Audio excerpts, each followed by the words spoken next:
श्रीमद्भगवद्गीता एकादशोऽध्यायः विश्वरूपसन्दर्शनयोगः 16వ श्लोकम्। अनेकबाहु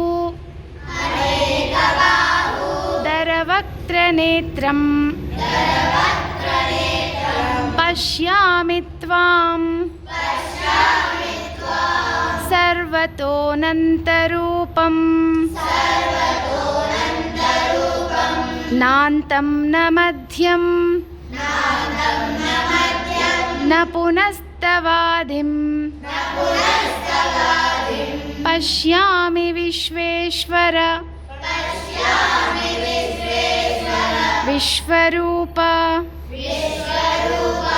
अनेकबाहूदरवक्त्रनेत्रं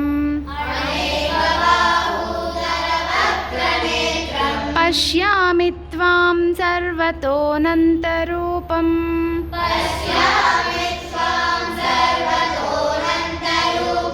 नान्तं न मध्यं न पुनस्तवादिं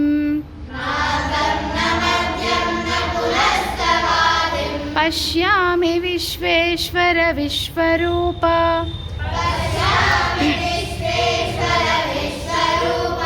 अनेकबाहूदरवक्त्रनेत्रं पश्यामि त्वां सर्वतोऽनन्तरूपं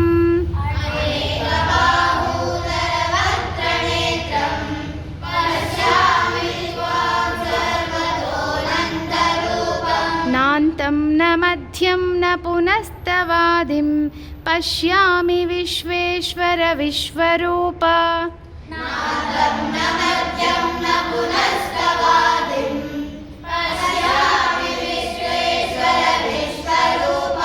अनेकबाहूदरवक्त्रनेत्रं पश्यामि त्वां सर्वतोऽनन्तरूपं नान्तं न मध्यं न पुनस्तवादिं पश्यामि विश्वेश्वर विश्वरूप